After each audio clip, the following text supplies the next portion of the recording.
நம்ம எல்லாருக்குமே ஒரு கனவு இருக்குங்க. ஒரு சூப்பரான லொகேஷன்ல நம்ம பட்ஜெட்டுக்கு ஏத்த மாதிரி ஒரு சூப்பர் பிளாட் நம்ம ஜிஎஸ்டி ரோட் பக்கத்திலேயே வாங்கணும்னு நினைச்சிட்டு இருப்போம். அது இப்ப நிறைவேற போறங்க. ஆமாங்க, நம்ம சிங்கப்பெருமாள் கோயில் தான் நம்ம ஜிஎஸ்டிலேயே ரொம்ப பிரபலமான ஒரு லொகேஷனுங்க. இப்போ வளர்ந்துட்டு வருவதில்ல.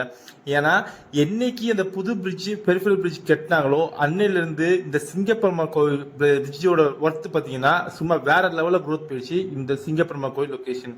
அப்பேற்பட்ட இந்த சிங்கப்பெருமாள் கோயில் ஜிஎஸ்டி ரோட்டுக்கும் சரி ரயில்வே ஸ்டேஷனுக்கு பக்கத்திலேயே ஒரு சூப்பரான ப்ராப்பர்ட்டி நம்ம என்ஆர்ஐ ப்ராப்பர்ட்டிஸ் உங்களுக்காக ஒரு கேட்டட் கமிட்டில கொண்டு வந்திருக்காங்க. இந்த ப்ராஜெக்டோட நேம் தான் நேத்ரா ஆர்ச்சர். இது ஒரு கேட்டட் கமிட்டில 2.33 ஏக்கர்ஸ்ல உங்களுக்கு 73 யூனிட்ஸா கொண்டு வந்திருக்காங்க. இங்க பிளாட் ரேஞ்சஸ் பாத்தீங்கன்னா உங்களுக்கு 700 ஸ்கொயர் ஃபீட்ல இருந்து அப் டு 1353 ஸ்கொயர் ஃபீட் வரையும் உங்களுக்கு வேரியபிள் சைஸ்ல ப்ராப்பர் ஷேப்ல பிளாட் வந்து கொண்டு வந்து தந்திருக்காங்க. இந்த லேஅவுட் ஒரு DTCP and RERA approved layout தான். உங்களுக்கு சுத்திலும் வீடுகளுக்கு மத்தியில உங்களுக்கு கேட்டட் கம்யூனிட்டியில ரெடி டு கன்ஸ்ட்ரக்ஷன் லெவலுக்கு கொண்டு வந்து தந்திருக்காங்க. இந்த லேஅவுட்